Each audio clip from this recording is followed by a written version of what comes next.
అడవిలో లోతుగా ఒక చెట్టు కింద బంటి టింగు ఇద్దరూ కూర్చున్నారు.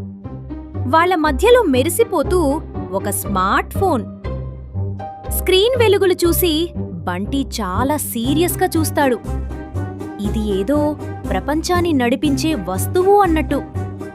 టింగు మాత్రం కర్రతో ఫోన్ని తట్టి, ఇది బాగా షైనీగా ఉంది, తినొచ్చా అన్నట్టు చూస్తాడు.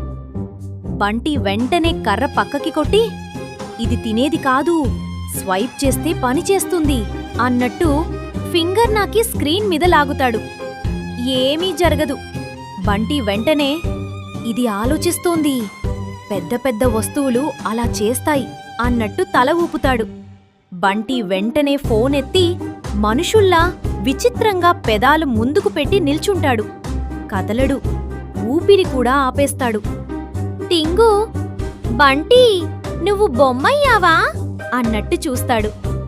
టింగు ఫోన్ పట్టుకుని ఏదో నొక్కేస్తాడు. ఒక్కసారిగా ఫోన్లోంచి గట్టిగా వెలుగు వచ్చి బంటి కళ్ళలో పడుతుంది. పానిక్లో టింగు ఫోన్ని అటూ ఇటూ ఊపుతుంటే అది నేలమీద పడుతుంది. అకస్మాత్తుగా లోపల్నుంచి రోబోట్ గొంతు, మీరు చెప్పింది అర్థం కాలేదు, వెతకాలా అని మాట్లాడుతుంది. ఇద్దరూ ఒక్కసారిగా ఫ్రీజ్.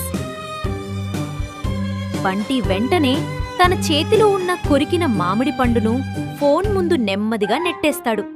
ఇది తీసుకో, ఇంకేమీ చెయ్యొద్దు అన్నట్టు ఒక్కసారిగా ఫోన్ రింగ్ అవుతుంది. అడవి అంతా మారుమోగుతుంది. ఇద్దరూ చెట్టెక్కేస్తారు. కింద ఫోన్, పక్కనే మామిడి పండు. కాసేపటికి కాల్ మిస్డ్ అని ఫోన్ చెప్తుంది.